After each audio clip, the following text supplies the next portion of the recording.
Rasul-rasul dan saudara-saudara di Yudea mendengar bahwa bangsa-bangsa lain juga menerima firman Allah. Ketika Petrus tiba di Yerusalem, orang-orang dari golongan yang bersunat berselisih pendapat dengan dia. Kata mereka, Engkau telah masuk ke rumah orang-orang yang tidak bersunat dan makan bersama-sama dengan mereka. tetapi Petrus menjelaskan segala sesuatu berturut-turut. Katanya, Aku sedang berdoa di kota Yope. Tiba-tiba rohku diliputi kuasa ilahi dan aku melihat suatu penglihatan. Suatu benda berbentuk kain lebar yang bergantung pada keempat sudutnya diturunkan dari langit sampai di depanku. Aku menatapnya dan di dalamnya aku lihat segala jenis binatang berkaki empat dan binatang liar dan binatang menjalar dan burung-burung.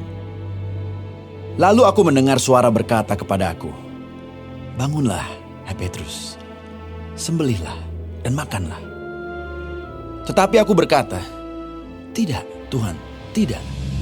Sebab belum pernah sesuatu yang haram dan yang tidak tahir masuk ke dalam mulutku."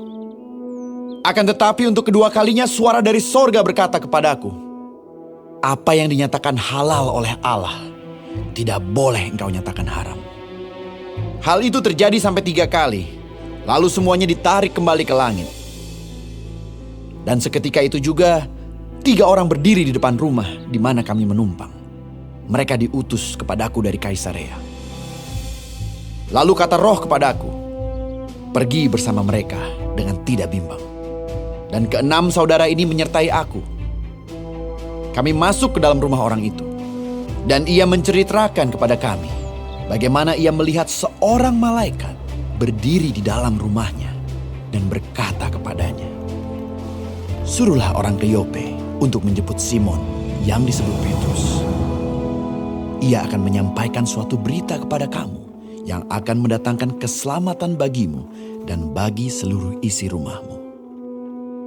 Dan ketika aku mulai berbicara, turunlah Roh Kudus ke atas mereka, sama seperti dahulu ke atas kita. Maka teringatlah aku akan perkataan Tuhan.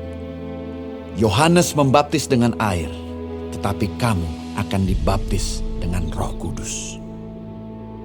Jadi jika Allah memberikan karunia-Nya kepada mereka, sama seperti kepada kita pada waktu kita mulai percaya kepada Yesus Kristus, bagaimanakah mungkin aku mencegah dia? ketika mereka mendengar hal itu, mereka menjadi tenang, lalu memuliakan Allah. Katanya, Jadi kepada bangsa-bangsa lain juga Allah mengaruniakan pertobatan yang memimpin kepada hidup.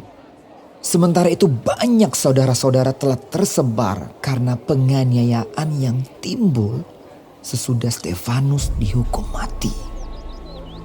Mereka tersebar sampai ke Fenisia, Siprus, dan Antioquia.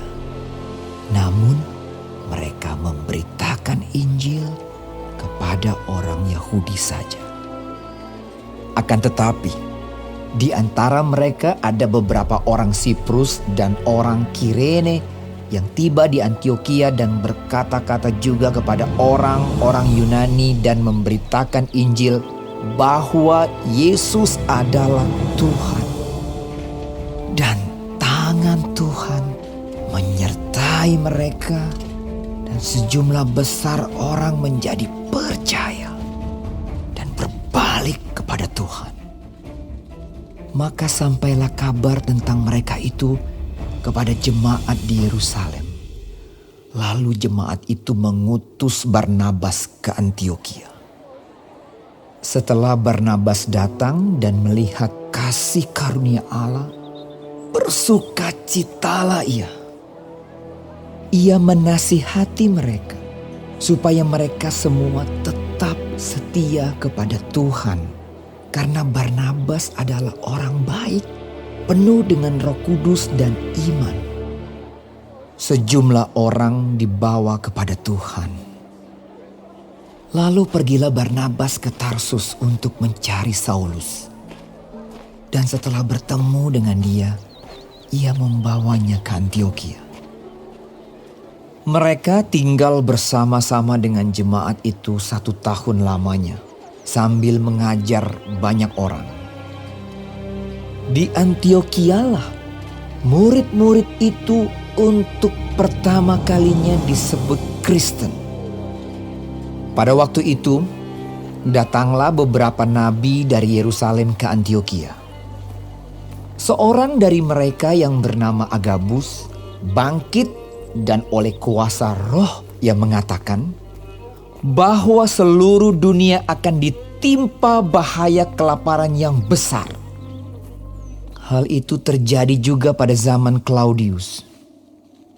Lalu murid-murid memutuskan untuk mengumpulkan suatu sumbangan sesuai dengan kemampuan mereka masing-masing dan mengirimkannya kepada saudara-saudara yang diam di Yudea. Hal itu mereka lakukan juga, dan mereka mengirimkannya kepada penatua-penatua dengan perantaraan Barnabas dan Saulus.